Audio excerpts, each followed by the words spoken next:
Saya heran lihat-lihat kita, kalau tangannya ulama kita cium bagus.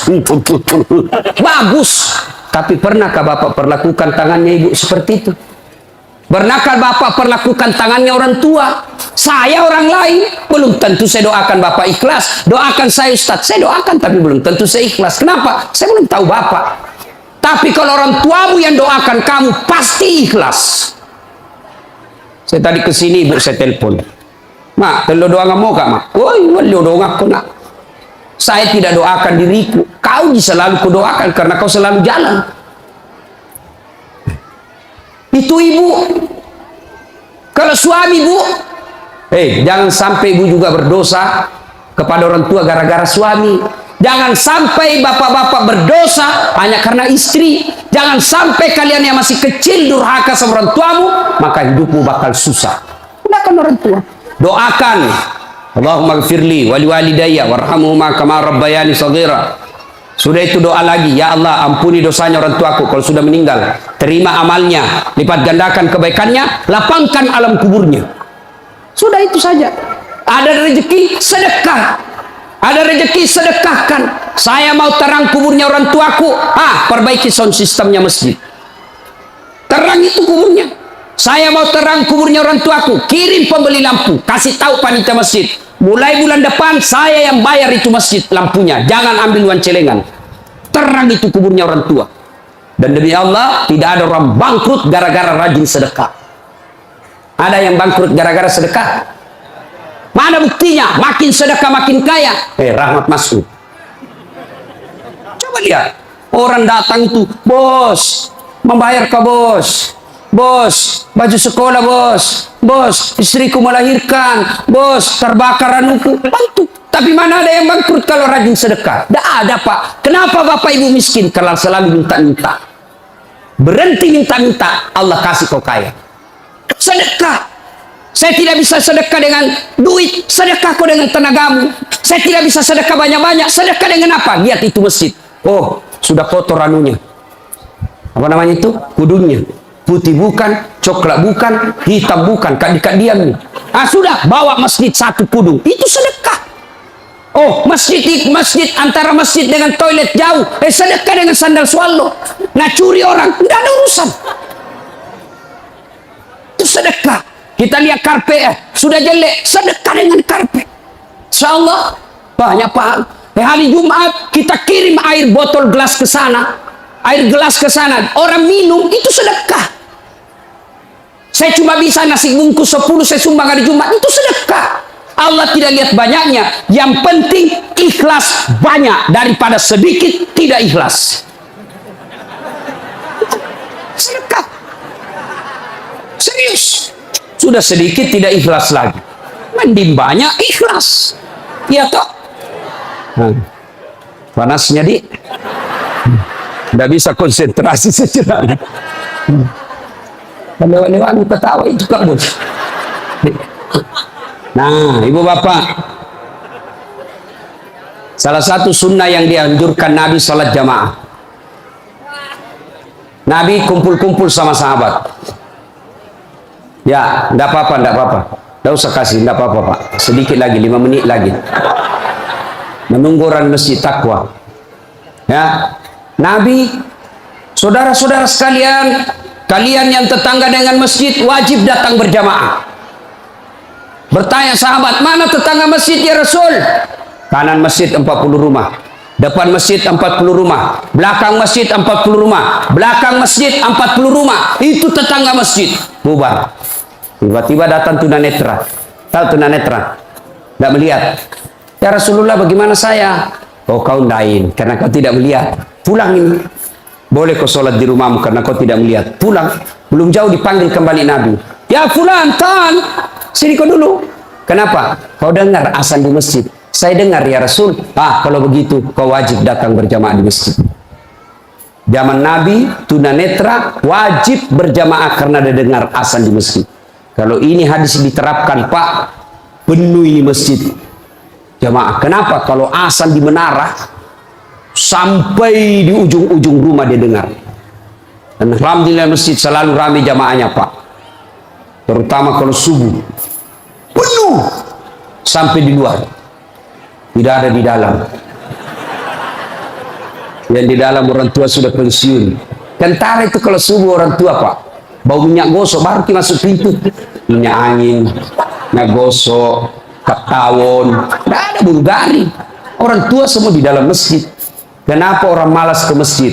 Satu, karena dia tidak lihat pahalanya. Coba kalau Pak Rahmat Masud umumkan, siapa yang datang sholat berjamaah subuh dapat beras 50 kilo, pembeli pulsa 200.000. Jam 5 sholat subuh, jam 10 malam sudah pesen masjid sampai di luar. Kenapa? Karena dia lihat pahalanya. Yang kedua, kenapa orang malas ke masjid? Karena dia tidak tahu pahalanya. Dengar bapak-bapak ini, terutama kita yang sudah muka-muka sakaratil maut ini, yang sudah tua ya, rajin-rajin ke masjid, Pak. Berdoa mudah-mudahan bapak lagi sujud ajal menjemput. Apa keutamaan berjamaah di masjid? Satu, kalau hujan, basah baju, tuh kena debu melengket di badan, ke masjid, bajunya yang basah itu melindungi dia nanti di pada masa. Tahu mantel, Pak? Hujan, kalau hujan pakai payung. Apa tujuan itu payung? Supaya bapak tidak kena air, supaya ibu tidak kena air kalau pakai baju mantel. Begitulah fungsinya baju yang basah. Ketika bapak ke masjid dan gerimis, basah baju itu bapak yang melindungi bapak agar tidak disentuh api neraka. Sudah. Coba jangan juga salah paham. Teman-teman sudah dengar begini, hujan keras dia buka payungnya, pergi di jalan, belen-belen namanya itu. Ya. Apalagi keutamaan berjamaah di masjid? Kata Nabi, kalau kau duduk dulu, lalu kau datang ke masjid, langkah-langkah kakimu adalah jihad fisabilillah. Melangkah kaki kanan, 1 pahala dicatat. Melangkah kaki kiri, gugur dosa kecil. Jadi kalau 300 rumah masjid, dari rumah tak dari masjid, 300 meter kali 2, 600 meter. Berapa langkah kaki itu bapak dapat? Apalagi kalau bapak jalan begini, berapa langkah kaki itu? Nah, iya toh. Apalagi kalau bapak keliling-keliling dulu ke kampung baru. Sampai di sini selesai orang sholat dong. Apalagi keutamaan berjamaah di masjid. Seluruh materi yang kita lewati, pagar, tembok, dinding, aspal, tumbuhan, semua jadi saksi. Dia akan berkata, ya Allah, jangan kau masukkan dia neraka, masukkan dia surga. Saya saksinya. Tanggal 26 November dia datang berjamaah masjid. Saya yang lihat. Itulah sebabnya kalau kita sholat jamaah, kalau kita datang ke masjid, setiap kita sholat sunnah di masjid, 2 rakaat pindah lagi, 2 rakaat pindah lagi. Supaya apa? Tambah banyak saksinya di akhirat kelak. Itulah sebabnya Nabi menganjurkan, kalau kau ke masjid, lain jalan waktu pergi, lain pula jalan waktu pulang. Ini amalkan, Pak. Amalkan, itu sunnah. Bapak datang masjid dari pintu sana, pulang dari pintu sana. Itu makin banyak saksi di akhirat. Yang keempat, lipat 27 kali. Artinya, sekali bapak sholat di masjid, 27 kali sholat di rumah baru sama pahalanya.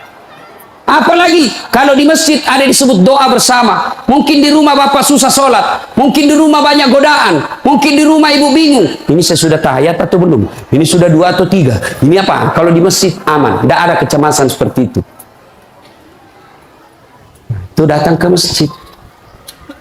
Yang berikutnya yang membuat orang malas ke masjid, tadi yang ketiga, manajemen masjid tidak bagus. Mana manajemen masjid yang tidak bagus? Selalu disimpan saldo kas. Jangan simpan saldo, Pak. Dengar ini panitia masjid. Bapak kalau simpan saldo kas di masjid, bapak yang tanggung dosanya, tidak jalan amalnya orang. Saldo kas 80 juta. Jangan simpan. Cari orang yang susah, yang rajin berjamaah. Ada utangnya di bank, bayarkan supaya dia lepas dari kredit. Boleh itu. Baru dia suruh cicil ke masjid. Kalau dia di bank berbunga, makin susah hidupnya. Boleh. Saldo kas 80 juta, kita mau kencing tidak ada air. Kerannya rusak-rusak, simpan, jangan. Berhenti jadi panitia kalau bapak tidak bisa urus masjid. Yang sudah tua mundurlah, kasih anak muda. Ini masjid bukan perusahaan punya. Begitukah di sini? Hah? Jangan marah, Pak. Siapa suruh kau panggil, Pak? Si mau kok. demi Allah Pak, Bapak tanggung kalau amalnya orang tidak jalan.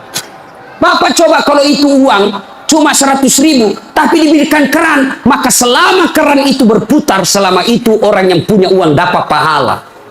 Tapi kalau dia cuma di bank disimpan, tidak jalan amalnya. Belikan dispenser, belikan kopi, tidak apa-apa, boleh. Jangan ditulis di masjid, dilarang tidur. Siapa yang larang tidur di masjid? Tidak ada dalilnya. Ayo, Bapak pernah ke tanah suci di Madinah, pernah ke Mekah, ada tidak ditulis dilarang tidur? Tidak Pak. Barangkali ada orang tidak bisa tidur di rumahnya, dia datang ke masjid supaya bisa tidur. Itu memang boleh. Yang tidak boleh, ngiler. Maka kalau kau mau tidur di masjid, bawa kau bantal. Kalau tidak bisa, kau gelisah kau di rumahmu. Bertengkar kau sama istrimu. Istrimu ngomel terus. Maka dia bilang, jangan kau pulang. Merdeka. Bodoh itu istri sekarang kalau Nabi bilang sama suami, jangan kau pulang. Oh, gembirai. Langsung Nabi bilang pacarnya, sini kau sayang. Di rumahku kau tidur. Kulayani kau dengan baik. Cinta. Jangan ditulis, jangan bawa anak-anak berisik. Bersyukur kalau masih ada anak-anak berisik di masjid. Kalau tidak ada anak-anak berisik di masjid, maka tidak ada lagi nanti yang mau datang di masjid. Kalian juga orang tua, kalau anakmu mau ke masjid, belikan songkok dan baju baru. Anaknya mau pergi, Pak, mau pergi masjid, belikanlah songkok. Apa dia bilang? Itu nak, songkok na nenek nu kau pakai. Anaknya nomor 7, songkok na nenek na nomor 10. Tak Pak buas si songkok nama buas si. Berteriak di temannya, Pak Doja, Pak Doja, Pak Doja. Tidak mau ya nak pergi masjid. Hei. Itu pentingnya anak muda jadi pengurus masjid.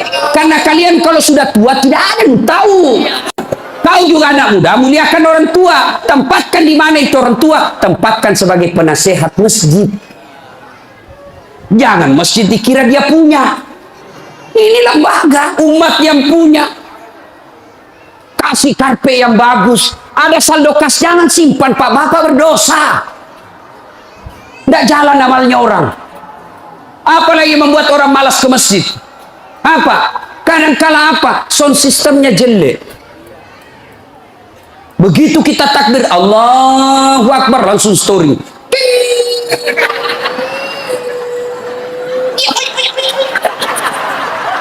Mau perbaiki, sudah makin takbir, terpaksa si tangan ki.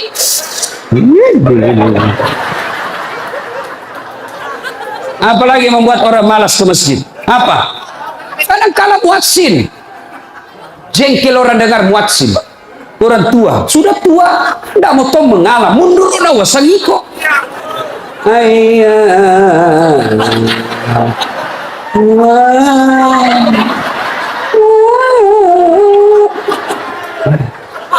Nah benar, iya sih ratu tua, iya sih coba, iya. Apalah yang membuat orang malas ke masjid? Kadang-kala penceramah. Kita di rumah sudah bertengkar istri, di kantor mumet pikiran. Kita datanglah ke masjid dengar ceramah. Mudah-mudahan kita dapat pencerahan. Ini bukan pencerahan, kita kasih takut kita terus dibakar pantatmu, ditusuk balik. Udah bilang nggak boleh.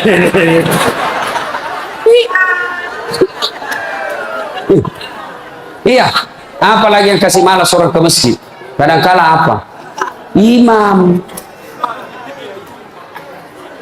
Ada juga imam suka sekali baca panjang.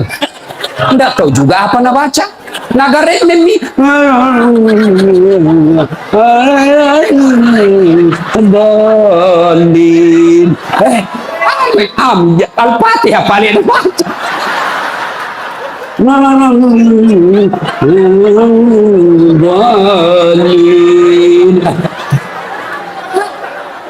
Malam petoni tidak jelas. Makanya kata Nabi, kalau kau jadi imam, dengar ini Pak Imam. 1, baca kau yang ringkas. Kenapa? Karena jamaah kita di belakang macam-macam. Ada yang sudah tua tidak bisa lama berdiri. Ada anak muda yang baru datang, tidak senang yang lama-lama. Pulang di masjid, enak sembahyang di masjid. Ampun Ma Ustaz. Kenapa? Dia bilang itu masjid aliran sesat. Kenapa aliran sesat? Dalih sambayan subuh 3 rakaat. Bukan 3 rakaat, sujud tilawah nama itu dong. Makanya tuh imam sebelum kau takbir jelaskan dulu jamaahmu. Adik-adik, ini kita sujud tilawah sunnah malam Jumat, membaca surah As-Sajdah. Pada rakaat kesekian kita harus sujud. Nah, ini bukan 3 rakaat, tapi karena Allah perintah ayat itu dibaca sujud. Jelaskan. Langsung, wih, dengan apa ini? Ini 3 rakaat. Enggak, kau yang dongo.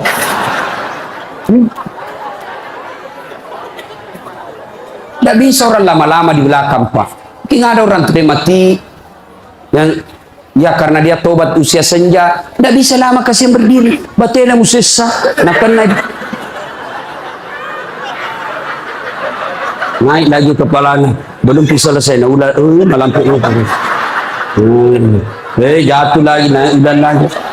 Ada barangkali di dalam jamaah Satpol PP yang pakai sepatu baru, lama aku baca, nah lupa simpan baik-baik sepatunya, pasti dia, gila nih sepatu. Bapak imam sesat. Pasti dia tidak khusyuk. Ada barangkali juga ibu-ibu yang sekali kentut sudah makan pete.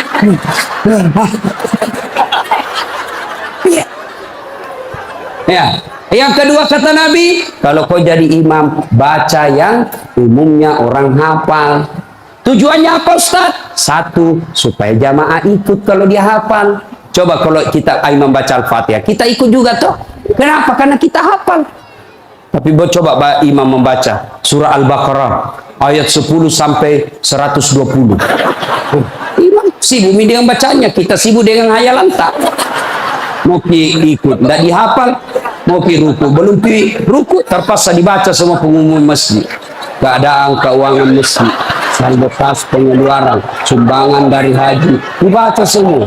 Belum selesai ini, sudah dibaca 1 palampang ini, 1 ini dibaca lagi Persatuan Guru Republik Indonesia. Belum selesai imam, dibaca lagi bajunya tim sukses, Rahmat Masud, calon wali kota Balikpapan.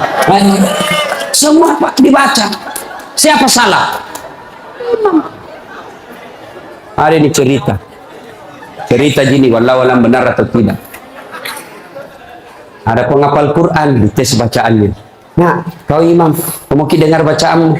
Imamlah dia. Dia baca betul yang susah. Hanya dia yang tahu. Tiba-tiba jatuh cicak di kepalanya. Tas silang itu, stres. Orang stres hilang bacaannya. Apa sambungannya ini ayat? Mau ruku, tidak tahu apa sambungannya? Tidak ada tuh bisa bantu. Terpaksa Nabi bilang imam, tolong bantu di belakang. Nabi bilang di belakang, saya juga tidak tahu. Tiba-tiba berteriak anak muda, dia bilang, kalau begitu ya sudah, ya Allahu Akbar. Siapa salah? Siapa salah? Siapa salah? Ini waktu kuliah ini, kisah nyata. Waktu saya KKN, belum Pak jadi ustaz waktu itu. Ada temanku, baru kenal ceritanya ini. Pikir sholat di posko. Dia pakai gamis, baju baju ustaz sih, bilang alumni pesantren ini. Dialah imam. Al-Fatihah lancar. Begitu dia baca Al-Kafirun, dia bilang macam apa ini? Wala antum abiduna ma'abud, wala ana abidum ma'abattum, wala antum abiduna ma'abud, wala ana abidum wala antum abid, wala ana. Jengkel temanku yang anak fakultas sastra langsung teriak. Nabi bilang, kenapa itu tak putar-putar tidak mau sampai? Nabi bilang, ini imam ilmi juga kupikir. Kacau salah. Siapa salah? Siapa salah? Ini waktu ku SD di kampung sembahyang asar. Sujud Pak Imam lama sekali. Ini imam lama sekali sujud. Tiba-tiba ada temanku nangka kepalanya sembahyang asar tuh. Dan setepi dari imam. Ternyata imam keluar dari pintu samping. Kacau sholat luar dari imam. Selesai sholat ditanya, Pak Imam, kenapa kau tinggalkan saf? Dia bilang, kentut kanan. Pak Imam, lain kali kalau Bapak Imam kentut, kasih bangun ki dulu supaya dilihat kau pergi.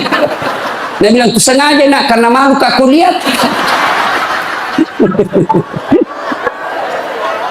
Kacau sholat. Siapa salah? Siapa salah? Imam. Makanya agama mengajarkan dalam fikih sholat jamaah, hati-hati milih imam. Makmum siapa saja boleh jadi makmum. Mulai orang gila sampai orang sadar boleh jadi makmum. Mulai orang dewasa sampai belum balik boleh jadi makmum. Mulai orang cerdas sampai orang blow on boleh jadi makmum. Imam tidak boleh. Hati-hati. Kenapa? Salah imam kacau sapu. Maka hati-hati. Kalau salah imam bubar jamaah. Perlu. Ada tanya, Ustaz bagaimana kalau perempuan? Boleh ibu perempuan ke masjid, tapi tidak dianjurkan. Tapi kalau mau ke masjid, jangan dilarang, kata Nabi. Kenapa perempuan dulu tidak dianjurkan ke masjid? Karena dulu tidak aman. Kalau pergi sendiri diculik dan diperkosa dulu. Sekarang di Manggar aman. Siapa mau culik, apalagi kalau ibu sudah 60 tahun. Siapa mau culik ibu, bikin susah. Ada remaja. Ini Ustaz yang ceramah. Tidak pernah saya pondok, Pak. Tidak pernah saya sekolah pondok. SD, sekolah umum. SMP, sekolah umum. SMA, sekolah umum. Sarjana, sekolah umum. S2, sekolah umum. S3, sekolah umum. Di mana saya belajar agama? Datang ke masjid. Saya kalau Ramadan dulu, zaman SMP dan SMA, saya sudah bermalam di masjid. Waktu itu belum saya tahu apa itu itikaf. Tapi ternyata itulah itikaf. Tinggal di masjid. Apa kerjaku? Kalau sudah jam 2, teriaklah saya di masjid.